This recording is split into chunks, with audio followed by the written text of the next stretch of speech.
What got you there? What got you? What got you there with Sean DeLaney? For decades, we've been told there's only two ways to succeed. That's talent mixed with practice. But on today's episode with Dr. Ron Friedman, we break down the third, and that's reverse engineering.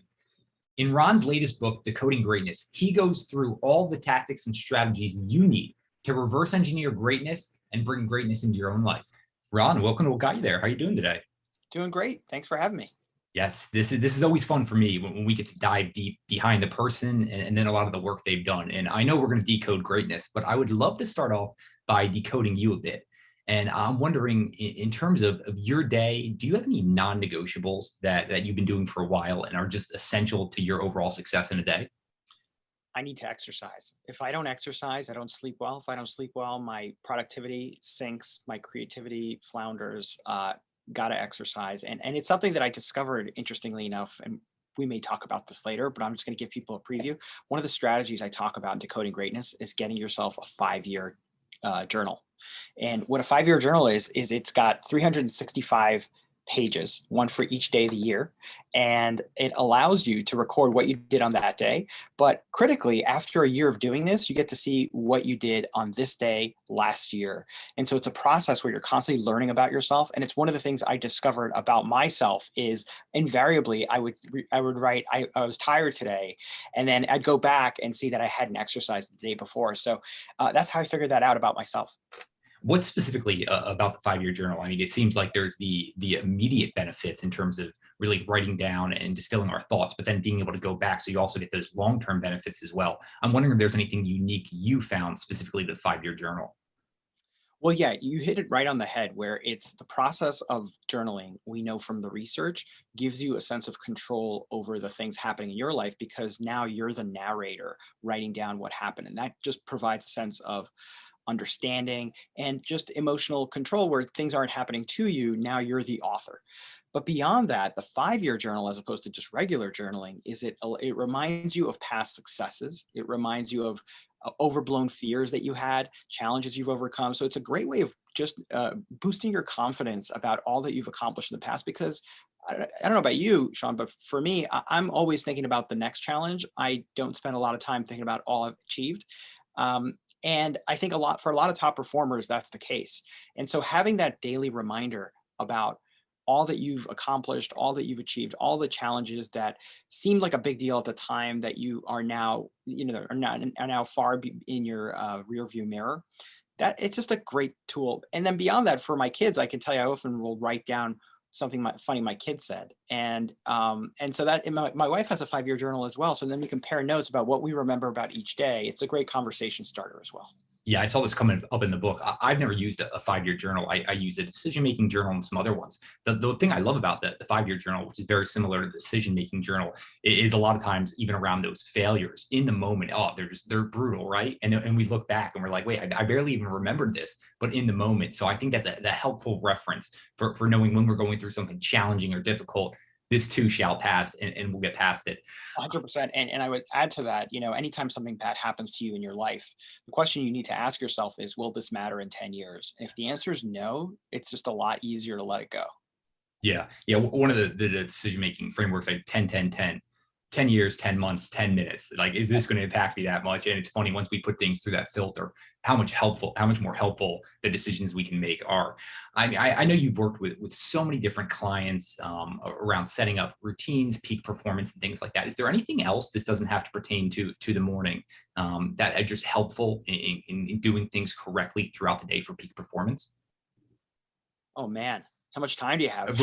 Well, I have to, I mean, based on who you've worked with, I'm assuming there's a few key ones that just come up again and again. Well, let me tell you that the thing, if I had to distill everything I know down to one insight that everyone listening to this needs to apply, it's figure out when your best hours are. So some people are best in the morning, other people are better in the afternoon, some people are better in the evening. And to the extent that you know when you're at your best, meaning you have the most energy available, you need to block off those hours for your most critical work. So for me, that tends to be after breakfast. So I eat, I'll eat a protein-filled breakfast, and then I will go right into either writing or planning, anything that is cognitively complex. And if I have a doctor's appointment that the physician says, hey, you got to come in at 9 o'clock, I will fight tooth and nail to move that doctor's appointment to the afternoon. And too often we just let people just take our best hours from us. And when we do that, we suffer because we try to make it up. And then anything that you do for me, anything I do in the afternoon is twice as hard as it would have been in the mornings. So that gets really expensive time wise. And so that is where I start with a lot of clients is I will measure their energy levels over the course of the day. And I'll tell them these are your best hours. And then I give them strategies for protecting those best hours. Yeah, blocking those key creative time periods have been extremely beneficial for me. Something that's already popped up here in the few minutes we've been talking is just around the authoring of your own story, and I would love to know how you think about that. The authoring of my own story. Say more about that. Well, you just mentioned that almost even taking control of the energy throughout the day and our peak hours, and it seems like a lot of this is really lifestyle design to be aligned with you being able to control the story a bit better. I'm just wondering how you think about really like taking grasp of your life and authoring it. Man, this is a deep question. I mean, I would say that earlier in my life, I had the same understanding thing that I think that a lot of folks do coming out of college, which is that you need to get a job that allows you to be respectable, but also earn a good living. And somewhere around my 30s, I realized that A, you're not going to get wealthy working for someone else. And B, that invariably you're not going to be satisfied unless you're in control of how you invest your time and how you build your career. And so I did something really uncomfortable, which is I quit my job and I wrote a book. And that's how I started my author career. And I was very fortunate in that I got a book deal before I had any kind of platform. I'm like the last guy to get a book deal before having a website or Twitter account. I was just some psychologist who wrote a book proposal and somehow my agent sold it through to Penguin Random House. That first book, by the way, is called The Best Place to Work. And it was about the gap between the latest science and the modern workplace. So I took over 1,000 academic studies and I translated them to plain English so that regardless if you're a CEO or just someone who's entering the workforce, you had access to the latest science about how you can elevate your performance and create a great workplace. And that allowed me, having that book, then that led to keynotes and workshops, and that allowed me to focus on what I wanted to focus on. Now, I understand that for a lot of folks, maybe you're not a writer or whatever. I'm not suggesting that that's the ideal path for anybody. But what I do think that is critical is allowing yourself to take risks, particularly when you're young, that at least allow you to follow through on the thing, like swinging for the fences, go for the thing that you really want to do. And worst case scenario, you can come back and get a real job. But the thing that allowed me to do that, to take that risk and be really uncomfortable financially and just in terms of like my sense of self for many years, was I would always ask myself, how will my children view this period in my life later on? In other words, what will they say about dad if dad took this risk, didn't work out, he had to get a real job, versus if dad had just stayed with the real job throughout? How would they react to that? And I think that the way that I would interpret that if I were them was like, wow, he took a risk. That's pretty cool. At least he tried. And I think that gave me the courage to try it. And so I think when it comes to authoring our own lives, yeah, we could talk about it on the hour to hour, day to day level, but I think more macro, what are you really working toward? And are you giving yourself the space to swing for the fences? I think that's something that anyone can benefit from. Yeah, Ron, I'm glad you went that macro level there with that question, that answer, because that was fantastic. I love that. Even having two young kids, I think about that a lot, right? Like, how do you want to be in their eyes? What type of person are you going to be for them? So I absolutely love that. One thing that you brought up there in your own story, which you also hit on in your book, Decoding Greatness, which I love, by the way, I know we're going to hit a lot into it, is that you de-risked essentially in terms of getting the book.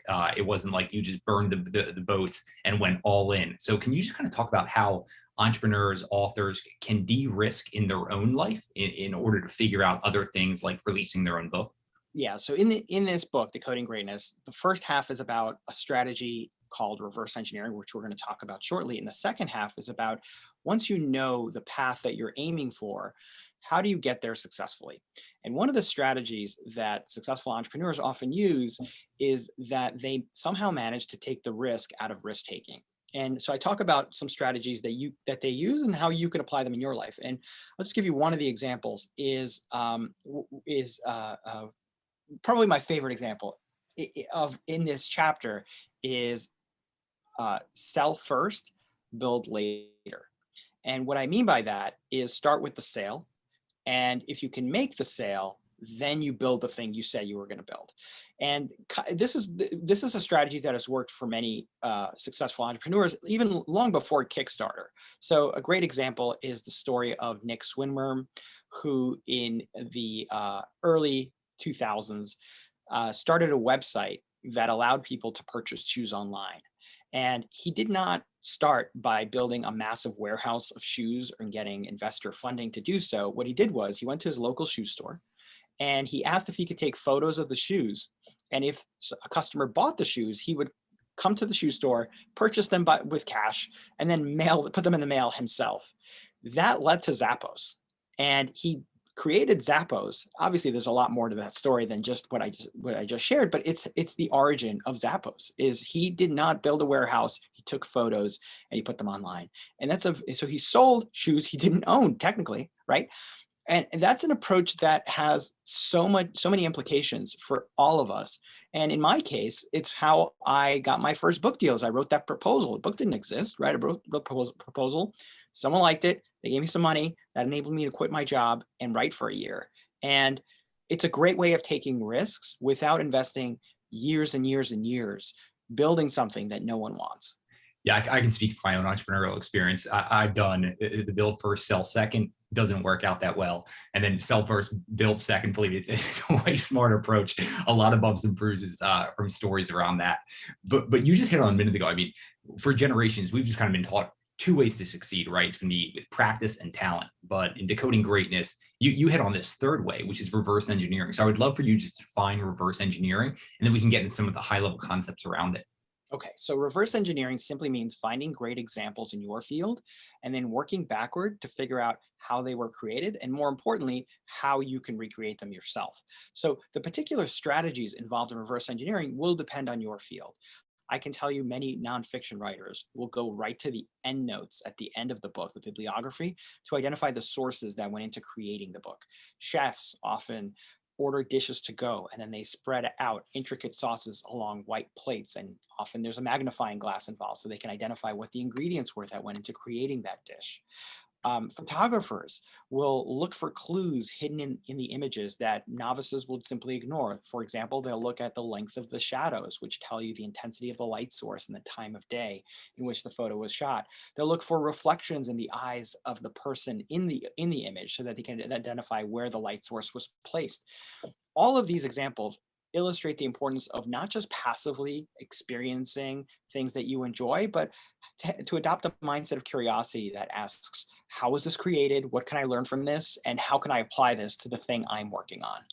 Oh, I love that. That curiosity and mindset is just foundational. You see that again and again, not only from past guests on this show, but a ton of highly successful people throughout life.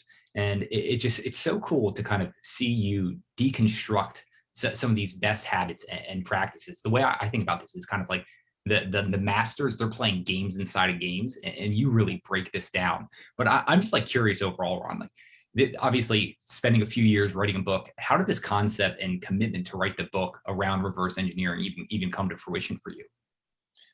Well, this is a strategy I've been using for years, and it's anything I've done that has been successful comes from this strategy. In other words, that's how I learned to write academic journal articles. It's how I learned to write book proposals. It's how I learned to create presentation decks. It's finding examples of ones that really stood out and then trying to figure out what's the pattern in this. How does this work? What's happening in the first paragraph or the first slide?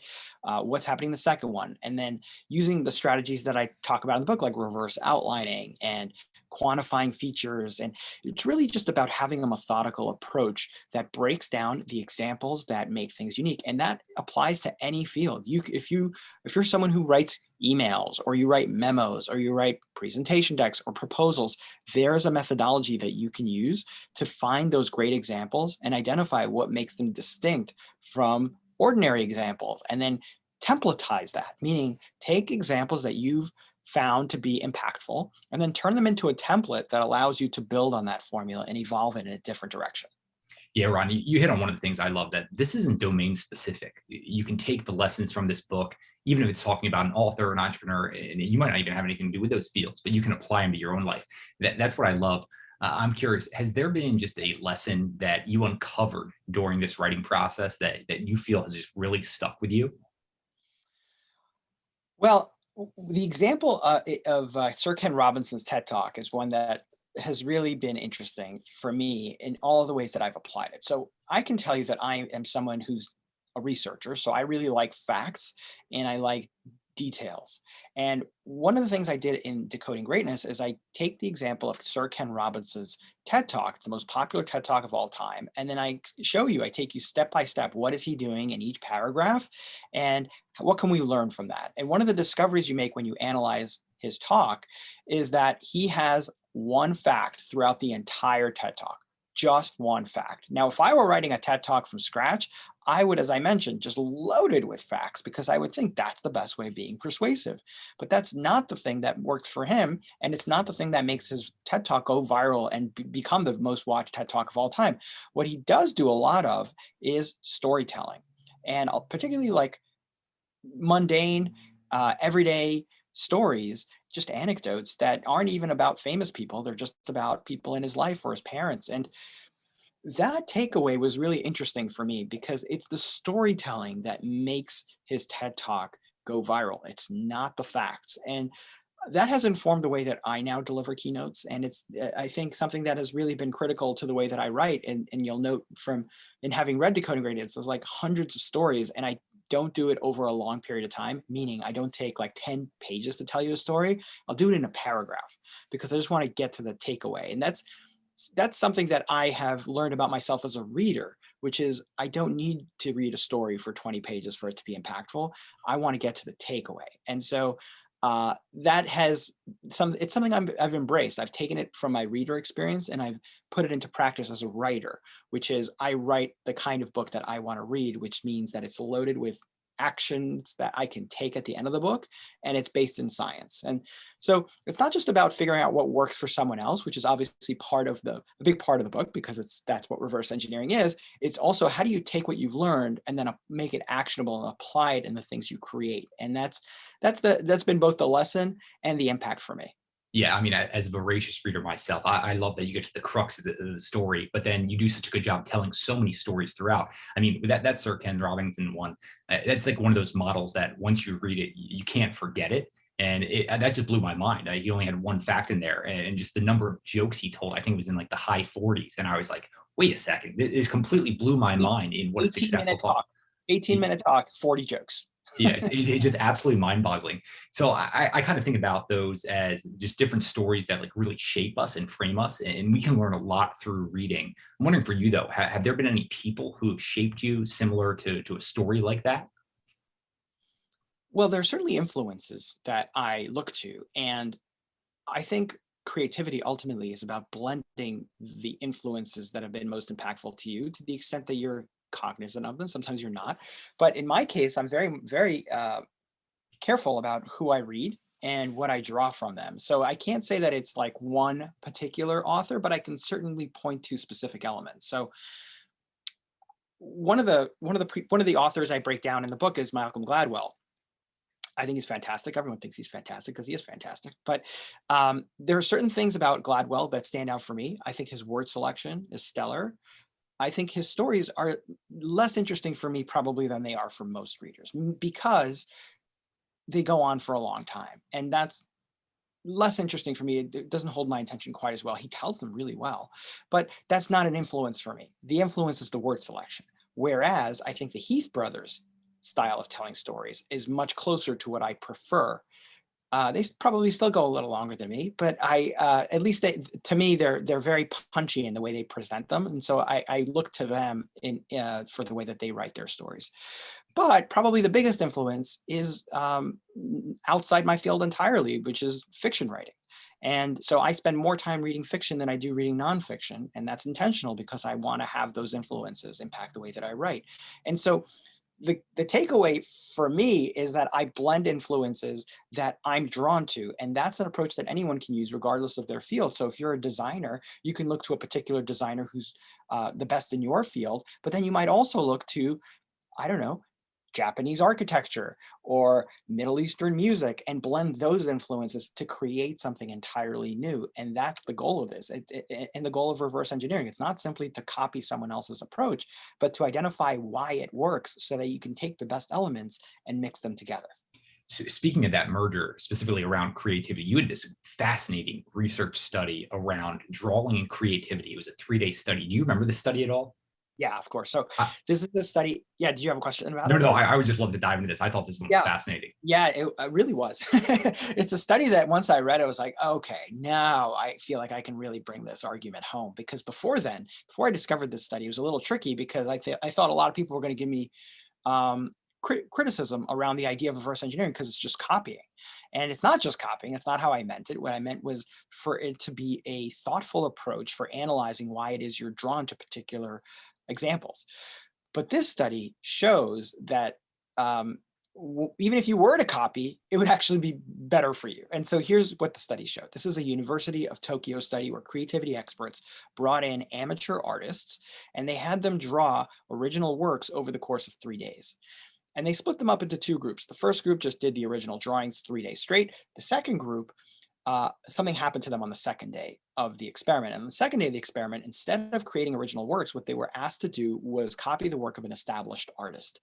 And the dependent measure in the study, the thing that the experimenters were interested in, is who was most creative on the third day. Was it the folks who had just continuously drilled on creating original works for 3 days straight, or the group that had paused to copy the work of an established artist? And they brought in objective judges to come in and rate the different images that were created on the third day. And what they found was that the group that had paused to copy the work of an established artist was actually more creative than the group that had just created original works over 3 days. And it wasn't by simply mimicking the style of the art that they copied on day 2.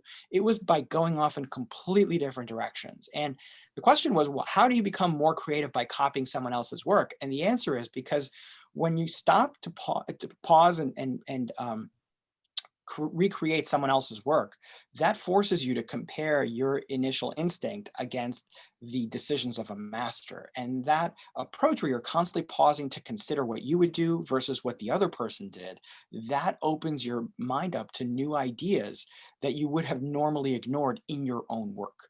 And so far from making us hacks, copying actually makes us more creative, so long as we then go off and create something entirely different after the act of copying. That was just one of those illuminating reference points for me that just reshaped how I approach creativity and even my own path. I'm wondering for you, kind of just around your own journey, what was that process like for you, that evolution of studying others and then kind of getting to that point where you're creating your own unique work with your own style? Mm. I don't know that I've ever uh, I feel like there's, one of in chapter 3 of this book, I talk about the different ways you can evolve formulas. And the last one, it has to do with how even if you try to copy something entirely, you're probably going to screw it up. And you're going to screw it up in a way that injects your own influence into your formula. And I feel like that's kind of been my approach, where I've always enjoyed just writing about the things that I would want to read about. And so I can't say that I've deliberately like sat there in a lab where it's like 3 doses of Gladwell, 1 dose of the Heath brothers, 5 doses of Stephen King. It's not like that precise, but I am constantly curious about why something is working. And so I'll give you an example. I was watching, just started this weekend with my kids watching In the Heights. And that's the Lin-Manuel Miranda movie version of his Broadway show. And what's interesting is that Lin-Manuel Miranda he's not recreating the Broadway show. Everyone considers him a complete original, but he's not recreating the Broadway show. What he is doing is he's taking an established formula of the Broadway show, and he's adding on top of that rap and salsa. And so it's a combination of different elements, but there's an approach there. You could see what the formula is. And interestingly, In the Heights wasn't a success out of the gate. It took many years to get it there. But once Lin-Manuel Miranda added a fourth element, which was American history, to create Hamilton, that's when it really took off. And now people are going back to In the Heights and want to see that made as a movie. So I'm always trying to think in blueprints. How was this created? What can I learn from this? And how do I apply this to my approach? And I think that methodology, that way of thinking is applicable to anyone in any field and will help you succeed faster. You mentioned just being able to think a bit more. I'm not sure if it's a chapter or a specific section, the case for thinking more and doing less. I would love to know, because I mean, as someone who tries to zoom out as much as possible with looking at my own businesses and being able to zoom into the details, how can we take a more methodical approach to being able to think more and actually doing less? Well, one of the examples that I talk about in the book is becoming a collector. This is one of the strategies that I end the book with, is I give you all of the strategies kind of laid out in just a few pages. Here's what you need to do. And the first strategy is becoming a collector. And when we think about collections, we think about physical objects. We think about shoes, or we think about stamps, or we think about wine or artwork. That definition of physical objects as being the only path to being a collector is too narrow.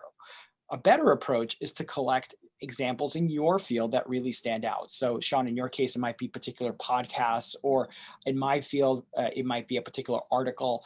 Designers will collect logos, copywriters collect headlines, presenters collect presentation decks. And that approach to collecting, having the collection that you can then scan for inspiration and then compare the ordinary against the extraordinary, meaning things that made your collection versus things that you didn't put in your collection, and then comparing what's different about the examples in my collection. That's an approach that demystifies the underlying formula in the works that you find impactful. And it's one that doesn't require a ton of work. It's just implementing that habit of collecting things. It could be just in bookmarks, or using Pinterest, or having a Google Doc, but it's the act of collecting and then asking yourself what's different about this example. Or in the parlance of the book, I talk about playing spot the difference. So when we were kids, we had those two images side by side, and we needed to identify what were the discrepancies between image A versus image B. That same methodology is what you need to apply to your field by comparing what's in your collection versus what's not in your collection to determine the factors that went into creating it. What I love that you bring to light is it's not just about collecting, right? Like we've got to go to those next steps, and that spot the difference technique is one I love. I love collecting podcasts, great quotes, articles, books, things like that. We had on Randall Stutman. He works with Admired Leadership. They work with a lot of Wall Street executives and high-powered CEOs. And he said he's got story journals, even just silly little things like great joke journals, and he collects these over time. And he was saying the large number of people he works with all have these types of things where they've collected and distilled down the key insights. So I just love some of the parts you brought up there around spotting the difference for you, because one of the point, let me just add to that, Sean. So I was talking to a client of mine, and he shared with me one of his practices. And it's when he reads books, he will highlight or underline certain facts, and then he will place them in a Google Doc, and he looks at that Google Doc before going into a client meeting or goes into a job interview. And having that inspiration of great ideas just makes him a fountain of insights when he goes into those meetings, into those crucial periods. And it's so interesting because normally what would you do before an interview or a client meeting is you research the client. But here, this is a different approach to just remind yourself of all the great insights that you've read. Well, one of the things I love about that too is you're using spaced repetition. You're revisiting those facts over and again, so they're getting ingrained even more and more in your neural pathways there. What about for you? What's your process like? I know you dive a lot into academic articles. Are you revisiting them at all? Or are you kind of just looking at them one time, categorizing them, distilling them, and then moving on? Great question. So when I'm reading, I underline. I used to highlight, but then tragically I found that highlights fade over time. All your work disappears. So now I just use a pen, and I've just got thousands of books, and I underline what I find interesting. I don't try to connect it to anything particular when I'm reading it. Just if it's interesting, I'll underline it. And then if I'm working on a particular project, meaning I'm writing a book proposal or I'm planning out a book, I will go through my entire library and just look at the underlines. And the underlines, invariably, if I look at it, within one frame, thinking about this book versus another book, I'll have different ideas, but they serve as prompts. And so it's a process of collecting the material and then connecting it to a different thesis. I love that kind of multidisciplinary approach, being able to connect that lattice work of models and views. That's fantastic. One of the things I really enjoy that you highlight in Decoding Greatness is just around the vision ability gap. And you tell a great story in the book. You talk about sparking people's curiosities. I'm obsessed with like heist and bank robberies. And so I would love to know what one of the all-time great bank robbers has to do with the vision ability gap. First of all, I want to thank you for asking me about that. I've been now on, I don't know, 50 interviews. No one asked me about this story. This story is like the best story in the book, and so I'm glad you picked it out. So this is a guy in the who his name is George Leonidas Leslie, and he lived at the turn of at around the mid-century of the 19th century. He was the most successful bank robber of the century, and how he did it was that he was a trained architect, and he was one of these posh New York City types who would just hang out at the opera. And little did anyone know, he was also affiliated with all of these criminals. And what he would do is he would go into banks and he would ask to open an account, and a safety deposit box specifically.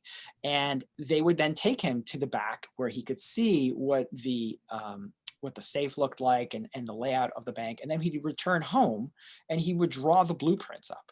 And after creating the blueprints for the place for memory, he would then create a replica in an abandoned warehouse where his gang could practice breaking in.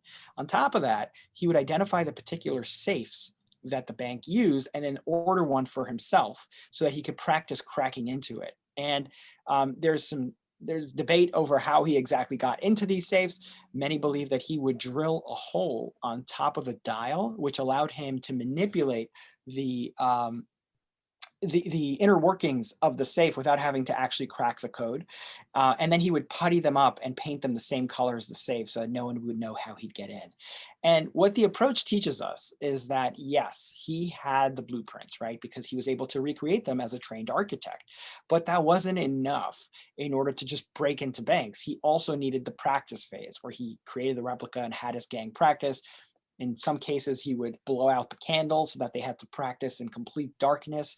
And that approach is one that's necessary for all of us. It's not enough to know what we want to create. We also need to bridge the gap between our vision and ability. And practice is one element of that. And the second half of Decoding Greatness talks about all of these strategies for skill building that are based in science. Yeah, the thing this connected to me the most was I have a few friends that are current SEALs and a few that are former SEALs, and they talk about this when they're working on a potential mission. They actually replicate, say it's going to be a house, and they rep it out. And one of my friends was like, Sean, you don't understand. He goes, I could just do this blindfolded. I've literally repped this out hundreds of times when we're storming a house. And this is just reminding me so much because so many people, it's right, they have that vision of what they want to get to, but then they don't do the work required for that. And you bring this to light so well. I love that. For you, where do you think you've put the most time in terms of refining your practice? Like, where has the most work been required for you? Wow, good question. Where has the most work been required for me? In terms of writing, you mean? Yeah, that's what you want to view. I mean, it's almost unique today, right? As an author, you've got to be responsible for marketing. You've got to understand your own business. So there's a lot of things. I'm just curious for you where you're like, I've had to put my head down with a considerable amount of time and focus in order to skill up to get to this ability level that I need to. Man, it's a good question. I don't know that I can say, okay, I've worked on this in terms of like repetition to the extent that I would if I had a very clear path about what I wanted to build. I can say that in terms of marketing, I will study a lot of what other authors are doing and what's working, and then try to figure out what I'm most comfortable with. And so there's definitely a large chunk of it is kind of the scanning phase and then deconstructing what's working and how it's working. And that's an approach that I apply both to writing and to marketing. I'm not sure that I can identify a particular thing that I felt like, okay, this is the thing I really need to level up on. I guess if anything, I'm very, I'm I like to include a lot, and I need to pare it down. So often what you'll find, you read a lot of business books, Sean, so you'll probably notice this. Most business books will have one big idea, and then they will go on and on and on about that idea for 2 to 300 200 pages too long. Yeah. Exactly. If anything, I am way too broad. I'm the opposite direction. I like that about myself, but at the same time, if I wrote the book that I wanted to write here, it would have been probably 1,000 pages. And so my editor very helpfully pointed out, hey, you know what, Ron, why don't you cut it down and just focus on reverse engineering in this book? Because what I would have written would have been an encyclopedia of top performance. But instead, I broke it down into different books. So this book is about reverse engineering. The next book will be about some other aspect of top performance. But I guess if there's anything I need help with, it's perhaps becoming a little bit less inclusive and less ambitious in what I'm trying to put out in a book. It's just easier for people to understand when it's simple. I almost cringe when you say that, because I love going that like level deeper. So I don't want you to. I do these really like intense recaps. And your book is one of those. It's just like I've just been highlighting and underlining so many different sections, because there's so many fascinating studies, research article, so many different things that I'm just like, I have to keep this. So I actually really enjoy your process, and I would almost love it if you just released. Yeah, it's just what I want to continue doing. I really like being unapologetically broad and pulling in, okay, what's this bank robber doing? How does that connect to what Tony Romo's doing when he's broadcasting games? Like that approach of just like giving you, I don't know, if insight whiplash, I guess, is something that I really enjoy. And I'm glad that resonated with you. Well, we need to dive into Tony Romo. I come from an elite sports background, so I spent years just developing that pattern recognition. And is it that athletes truly see into the future? Is that what they're doing when Tony Romo is calling a game? Does he understand the future better than everyone else? Yeah, I love that story too. And Tony Romo, was a mediocre quarterback, as you'll recall, and ended up becoming this sensational broadcaster where he can predict a play before it's about to happen. And what Romo's ability teaches us is not that athletes can see the future, but rather that through practice, and a particular type of practice, they're able to build their anticipation skills. So in the case of Romo, it wasn't that he was born with this ability to predict plays. He's not any kind of phenom. If anything, he was an underperformer when he first joined the league. So I talk about how if there's footage of Romo when he first entered the league and was practicing with his then coach, Bill Parcells, Parcells would rip into him for not being better able to anticipate what was going to happen before the snap. But obviously today it's a very different picture when Romo can, if he's broadcasting a game, will tell us what the offense is about to do and what the defense is about to do. And he will do so with remarkable accuracy. And how Romo got from point A to point B is through practice, but not the practice that we normally think of when we think of practice. When most people think of practice, they think of practicing in the present, meaning doing something over and over again, and then utilizing the feedback they get on their performance to improve the next time. That's practicing in the present. But there's two other dimensions of practice that I talk about in the book, which is practicing in the past and practicing in the future. So practicing in the past, meaning reflective practice. We've all heard of deliberate practice, but reflective practice is comparing what your initial expectations were to your actual experience. And that's looking back in time. And we talked about the 5-year journal. It's a great way of incorporating reflective practice into your daily life. Practicing in the future is imagery. So imagining what you're about to do and really taking yourself through all the senses and all the steps that you'll need to do in order to actually execute whatever the act is, whether it be writing or speaking or playing a sport. And there's research showing that visualizing what you're about to do improves your performance by a remarkable degree. There's research showing that it makes speakers more persuasive and more calm, and surgeons make fewer mistakes when they're conducting surgery. And piano players are better able to learn songs. They learn them more quickly if they first use imagery to imagine themselves playing that song. And so it's a tool that is really underutilized outside the domain of sports. And it's one that we can all use to improve our performance. And the same goes for reflective practice. There's research out of Harvard Business School showing that you can improve your performance at work by over 20% by simply asking yourself at the end of the day, what did I learn today? That exercise of just thinking about what you learned that day helps distill insights that may have been in kind of lurking in the background and brings them to the forefront of your consciousness, improving your performance. Yeah, you mentioned it doesn't take a lot with that reflective practice to get a lot of benefits. I know in the book you do bring up, I'm pretty sure it was Jim Harbaugh who ends up spending 6 hours a day studying film. So you don't need to go to that extreme. And in the visualization, that's something I've spent years doing again and again. And I love one of the examples you brought up, the legendary tennis player, Billie Jean King. And one of the keys there is not just mentally visualizing it, but also like bring your emotions where like she'd spike up her heart rate and picture every little detail, like the socks she was wearing, the crowd, everything like that. It's so cool when you see and decode what these top performers are doing. And like I said earlier, the games inside the games, I'm just fascinated with that. Around even with Romo, it's like the expert is looking at less but seeing more, and it's just that amount of practice and work. I'm curious though, like for you and just now the multiple books you've written, where are you looking at less but seeing more right now?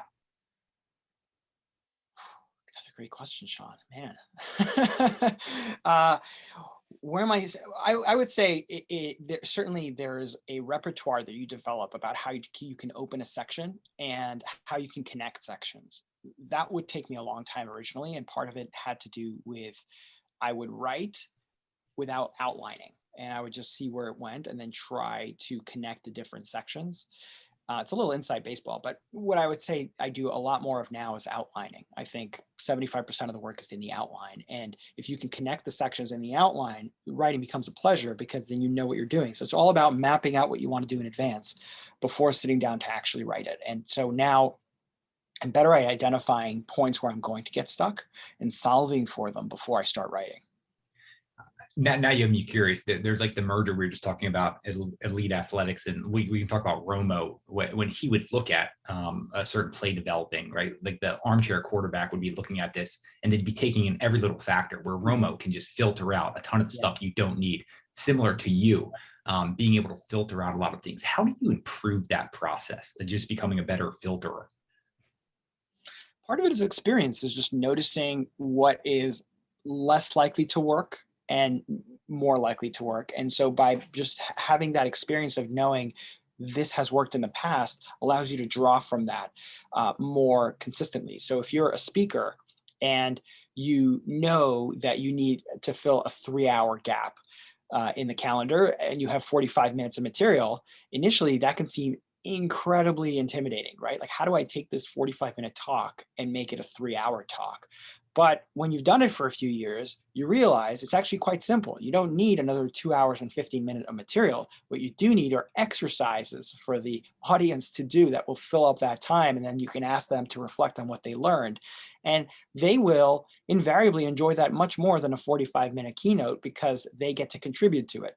So that's an example of having a repertoire of solutions that have worked in the past that can be applied to a new situation that you wouldn't necessarily know unless you had that experience. Speaking of that experience, I'm really envious at just the amount of different studies, articles, interesting things you can pull from. So I'm wondering, like, what outside your field have you just spent the most time researching and thinking about? Outside, meaning outside psychology, I guess it depends on where it is. So I'll start by figuring out what is the insight that I want to share.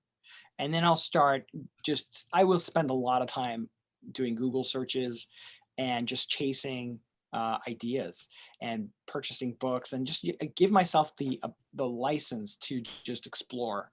And what I talk about in the book is about how really creativity is just combining ideas. And so when you have that lens of your creativity is going to come not from complete originality, but by finding connections between things, that gives you license to chase your curiosities and even enjoy your guilty pleasures, because it's in those experiences of analyzing the things that you find interesting that you find different elements that you can combine in new ways. And so rather than viewing it as a waste of time to watch sports, for example, I used to view it that way, but now I realize, no, there's actually a lot of interesting stories I can pull from this if I give myself the ability to just do that, to just enjoy basketball, for example.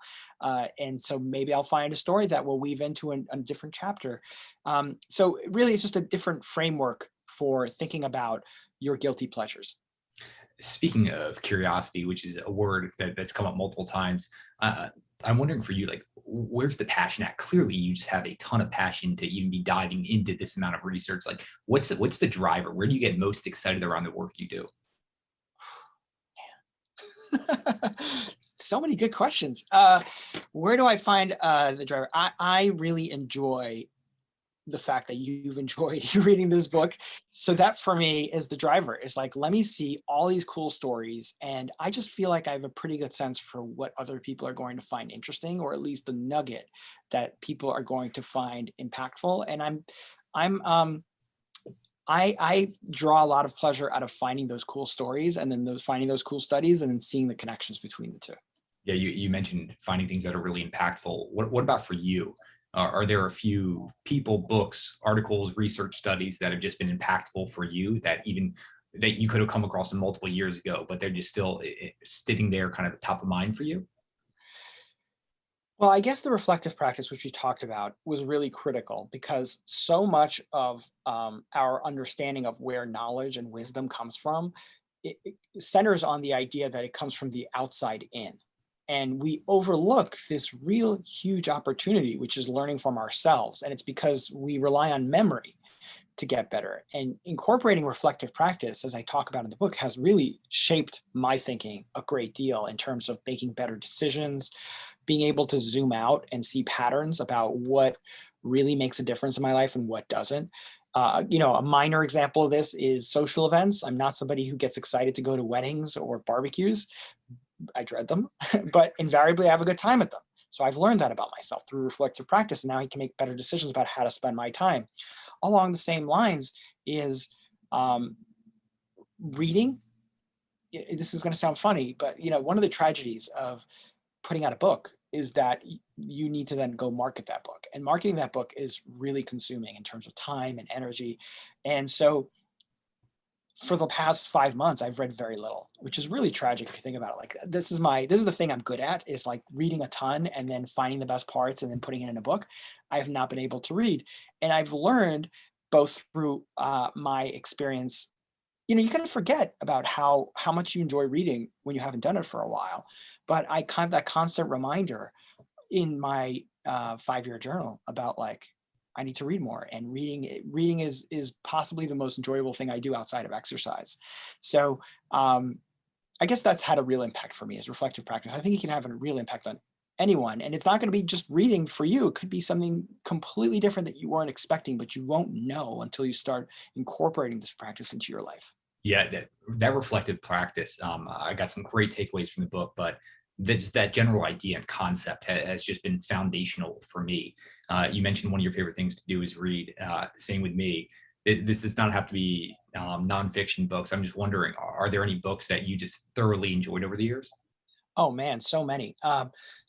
First of all, one book I did read this year was reading to my son every night. We read The Ichabod by J.K. Rowling, and The Ichabod is a really well done book. And it's my son is 8. If you have kids around that age, it's perfect for them. It's a little bit violent. He likes violence because he's 8 and he's a boy, but super well written.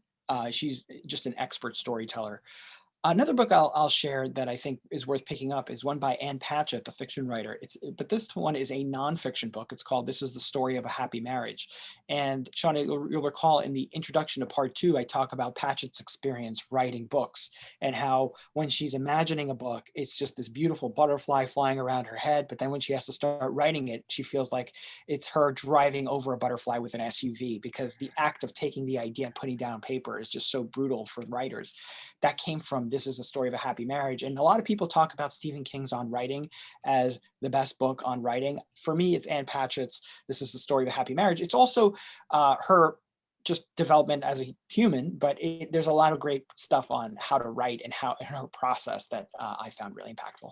Awesome. Yeah. One of the things I definitely did is obviously flip to the end of the book and then figure out all the resources and references. So when you guys do pick up Decoding Greatness, that's a great way to tap into some of these other things that you've highlighted. I'm wondering, just kind of being able to do a little reflective practice. You're a few months removed now. What for you, like, has changed you the most with writing this book specifically? This is something my editor told me, and it has become just this is my second book. So my first book, as I mentioned, was about the best place to work. And going from 0 to 1, having 0 books to 1 book is a huge life changer. So, but going from 1 book to 2 books is less of a life changer, but just you get better at understanding what it is that makes a book important and useful and impactful, and whether it's enjoyable for you. And one of the things my editor said is, if you write a book, you better really enjoy that content, because you're going to be talking about it nonstop for months. And it's completely true. And I think that certainly I love talking about reverse engineering, but I think I've learned that you need to be really careful about the subject that you invest all that time in, because I think at the beginning, and this is probably true for any aspect of a career, the question that you focus on is, can I do this? That's the question I focused on when I wrote the first book, which is, can I write a book? And as you get better at something, the question should change from, can I do this, to should I do this? Meaning that, imagine that you will do it. Will that be a good use of your time? And I think that that is a learning that it's going to stick with me for some time, is don't think about, can I do this? Think about, should I do this? And imagine yourself having succeeded, and then ask yourself, was it worth it? I love that. And it's a great framework and thought experiment to run there. Final question before we link you up with the listeners. If you could just sit down, do a long form interview like this, spend the evening just having a conversation, great meal with someone dead or alive, just not a family member or friend, who would you love to have that man, interview you took with? out family member or friend. Yeah. I had my answer, but now I've got to think of a different answer. Anyone, dead or alive.